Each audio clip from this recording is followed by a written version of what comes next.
Hi everyone, I'm JD. Welcome back to my channel. Alright, here is part 3 of the Make a Junk Journal with Me series for the fabric cover journal that we are making together. So we're on to the part where we're going to arrange our pages and the binding. So the tools you'll need are an awl, a needle and thread.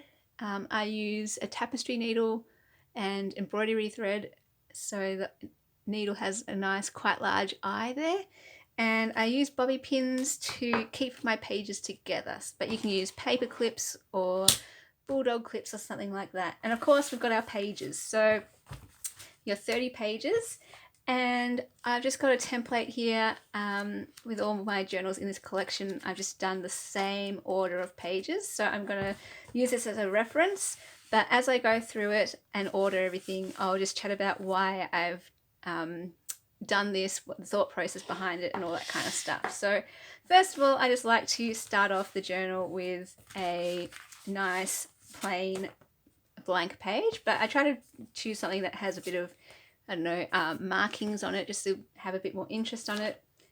And then basically I kind of just intersperse the pages to give that variety. So I'll either alternate a blank with a feature page, which has either the lined pages or a pocket or something, or I'll alternate it. It can be the same two blank pages together, but it'll be alternated with like one that's smaller, shorter, narrower, or it has a flap or a fold or something like that. So each page is something different rather than, you know, like two blank pages exactly the same together. So we'll just see how we go here as we go through it. So the next page I have is the grid paper, the large grid. And then I have the lined paper. So we're getting a whole different range of, what's it called? Patterns to the page. So let me just find my lined paper. So, and it's got the little holes here. So again, it's just a nice contrast. And it's also narrower, the page. If I can open it up, that would be good. Okay.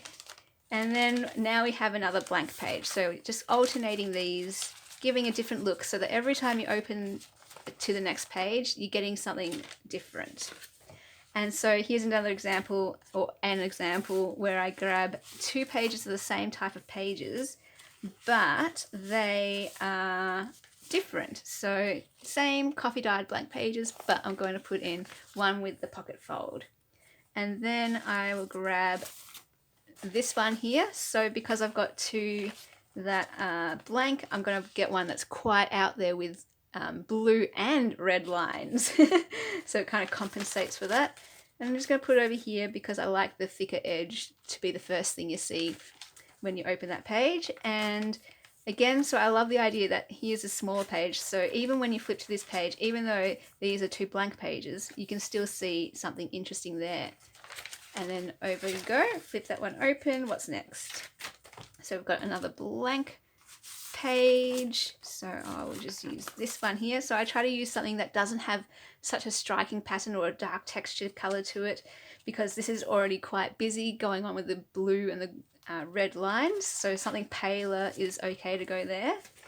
And then here I have my shorter page that we cut down to size here. So you can see that I've cut mine down a bit shorter here. This one I did it a bit longer. And then I grab my envelope pocket page to go here. So this way, when you look at it, so we've got, this one sticks out a little bit. So we've got just different dimensions here, which is what I like. And yeah, so we've got this level, then this level, which is gives that interest. And then, since we've got a lot of blank pages going on here, even though they're different sizes, we want then to break it all up. And we've got a grid paper, the medium one. And so again, when you open it up, you get all these layers. So the layer of the grid, the blank, and the envelope. And then the next page is the narrow one that we did. So it just opens up like that, narrow. And I like putting the music paper as the next page because I'm actually going to turn it around this way. So see how if I did it this way, you can't really see the music. It's just like another blank page. But the point of having it nice and short here is so that you've got that interest there with the music paper. So yeah, again, like it's like you flip the page, it looks interesting here, and then you flip the page and oh look, we've got something else interesting going on over there. Okay, and then I'm pretty sure we have a blank page because there's a lot going on there, so we just want something to break all of that up with a blank page. And then we've got some more interesting things going on here, so let me find my bullet journal page, which is the beautiful cream page. So I'm just going to put you there, and we've got our lined paper, so I'm going to put you down here. So I'm just lining it all up so it's nice and tight and the edges are lined up as I go along. All right, and then we've got another blank sheet. Oh, first of all, I just need to figure out where that folded piece is, and I'm pretty sure it's here. Yeah, it is. So grab one of your folded sheets where there's a flap, and I put mine on this side. So there it is, opens out like that. So just for another bit of interest. And then we have this sheet, the horizontal lines, and it's got the gold gilded edges, which is kind of cool. Then we have the pocket page where it's on the outside. So that just goes in the middle. Then we have another blank sheet. And after that, we have the small grid page. So again, just alternating blank and patterned papers. Then we have you want your page that has the flap, and we're going to turn it so it's facing this way. Then we just have a blank piece again. So see how there's quite a lot going on here with the markings, so I might just turn that around to get a different look. So just little basic details like that. It doesn't matter at all, but just those are the things I'm thinking about, just keeping in my mind as I go through this. It's just to get that as much variety as possible. And then we want this one here with that red line down the bottom, or it can be at the top, doesn't matter too much. And then I've got the doily, so here we go. And because there's, this is quite fussy and fancy, I'm just going to put in one of the blank pages to break that up. Next we have the plain lined paper, the small version, and again to add interest we've just got this dictionary page. So again, there's some nice interest going on there. Then we want to break that up because again, this is quite a lot of stuff going on that page. Break it up with the plain paper. Finally, we've only got one more pattern page to go, so that obviously is going to go there. And then just one last page. I tend to like to put a plain blank one in the middle, so then the person can, with a type of journal like this, can have free reign on creating in the middle page spread.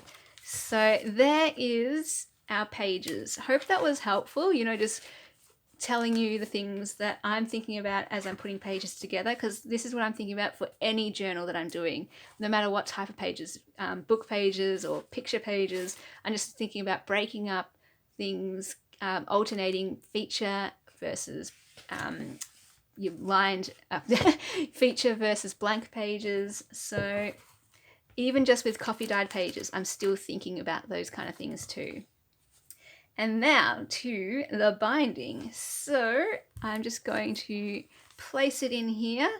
You might want to go through and just check each page that it's all lined up in the middle, but you saw as I went through, I was making sure it was lined up as I went, but you can just flick through it again and just go, oh, I want that higher or lower or in the middle, and just matching this up, like maybe I want this a bit higher, this one I want a bit lower, that kind of thing. So that one I might want a bit lower, but I'm really not too fast because the interest is all there.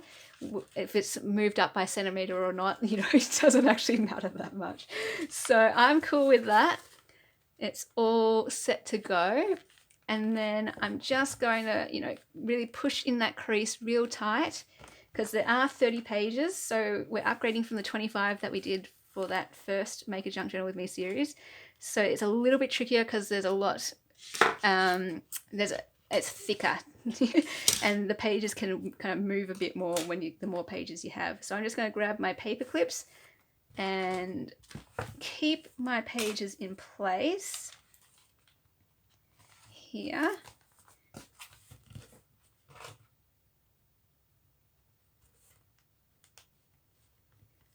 Okay, you can, if you want, I'll just do it to show you, put 2 at the top as well. Usually I don't do that, only if it's a really bulky journal, and you might find just as if you're doing this for the first time, it might help to just keep the top in place as well so it doesn't move.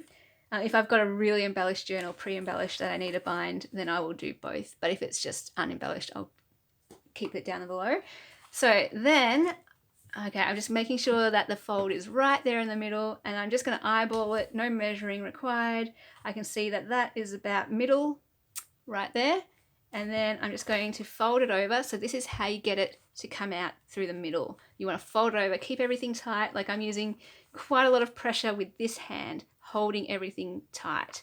And then the other hand, just, you know, stick the awl through. And then I do my holes one at a time when I do a journal like this, because the pages, I just want to avoid them moving, and I can put the needle straight through like that. So in through the middle to the outside, grab my awl, come down here and just about, I don't know, I don't measure anything, just eyeball it around here somewhere, you can see. And then I'm just going to do the same thing. It's a little trickier because you've got less room to hold the journal, but I'm going to hold it real tight with my left hand, push with my right hand, and I'm just rotating my hand to get the awl through. You might find that you need to push your awl through further. That's fine. If you can't get your needle through, just push it through further. You might find you pushed it in too far and your hole's too big. That's okay. It's all good. It's a learning process. You'll figure out how far to push the awl through. And then, yeah, so you just push through the needle through there. What I'm going to do now, this is my little trick. Grab this one, pull it really tight down, grab this one, and you want to thread it through, sorry, I can't get really close to show you, but through the top. And you want to miss that thread. If it goes through the thread, it's just nightmares because it just splits the thread. So you want to miss that thread completely. The way I do that is pull that thread down tight and then thread that one through at the top. And then it comes out the other side, thread it through. I'm going to pull this to give me more thread here. So I've got enough to tie off my ends. So about, I don't know, that much. And then I'm going to find the spot at the top where I want to put my next hole. And again, I will just hold it really tight with my left hand, wriggle it through with my right hand, and then keep it nice and together. And it should just go straight through because you're not moving anything, you're not opening to checking it. You just put it straight through. If it doesn't go straight through, just line up your pages, put your awl through again, line them up, and you'll find how to get it through the hole. Then my little trick here to tie off. So just make sure you got enough to tie off. Oh, sorry, shaking you. So I just get this thread out of the way. I pull it down towards me, get it out of the way, nice and tight. Pull this one tight. I go underneath that side, and then I pull this way and that way. So now it's locked and it's not going to come loose. And you can tie your knot. So I'm just going to wriggle though, so that the knot is right in the middle of the page. And then I do just check. So I just want to see how slack it is or how tight, if I need to make it tighter or looser.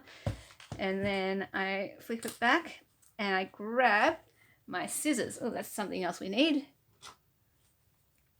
And I just cut it about here. And pull it tight, and I knot it once and twice. like that. Then I pull them down and I just trim off the ends like that. Okay, remove the paper clips. And there is the journal. Now we'll see if we need to trim the pages. Hopefully I measured everything correctly.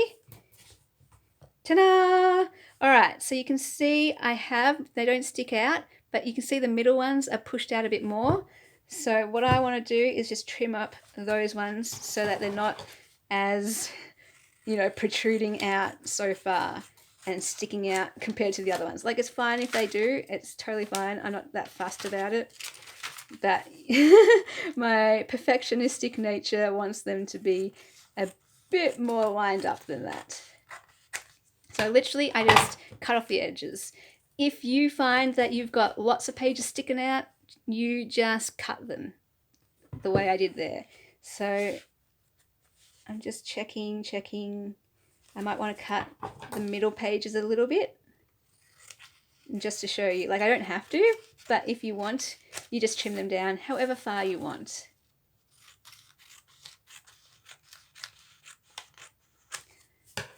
So when I look, all I'm just looking for is a relatively neat edge. I don't want it to completely straight. Like, you can go for that complete straight look if you want. I kind of like the texture and the feel of it where they're all slightly uneven, but not to the point where one is sticking out like a sore thumb type of thing. But I quite like that. So you've kind of got the same amount of gap all the way around the journal. Okay, and there is our journal. You just made a journal. So I hope you're feeling really proud of yourself, especially if this is the first time you've done it and the first time you've done the binding, because I know how terrifying doing the binding can be, but hopefully this showed you it is so quick, so easy. And especially with a journal like this where the cover is, you just treat it as one of the pages. When you paper clip the pages in, you paper clip it to the cover itself. It's just great. And then you can do more advanced things with a hardcover journal later on. But yeah, that is a single signature fabric cover journal. And yeah, hope you had fun. I'm just going to trim off this edge. It's kind of bugging me. Okay, anyway. And then, yeah, if you want to share what journal you've made on the Facebook group for Willa Van Journals Facebook group page, I'll leave the link below. I would love to see. In the next video, we will get on to embellishing this journal with that ephemera sampler kit that I've made available to people on Patreon. So you can purchase it through Patreon rather than Etsy. And when I say Patreon, like purchase it, you can stay on and be one of my supporters, monthly supporters, or if you just want to buy it outright, just join up for that month, download the kit and then cancel your subscription. But the thing is, when you join up, you also get access to all the other freebies and digitals. So go nuts, download them all, print them all off. They're all there for you. And if you join at a higher tier, you get free videos, extra videos from me. You get to see my face, and all the different tier levels after that, you get different rewards, kits from my Etsy, kits from my artwork, all that kind of stuff, personal ephemera. So if you want the same ephemera as me, I'll leave the link below to Patreon for you to get it. Otherwise, grab your own ephemera, grab your own supplies to make tags, journal cards, pockets, tucks, that kind of thing. Or, keep your journal like this. It's great just as is. But yeah, for those who, I know lots of you really love the embellishing side of journal making, we're just going to go super basic and simple for this. I'm thinking of the total beginner, so I'm just going to do the most basic, simple pockets and stuff to get us started, and only using these 30 pieces. So we'll see what happens. Yeah, okay, cool. Let me know how you went. If you have any questions, just let me know. Always happy to help you if I can, with, getting all your pages in, the binding, and all that kind of stuff. So if you need help, just let me know, shout out. And we'll see you in the next video tomorrow, where we go through embellishing. Okay, I'll see you then, guys. Bye.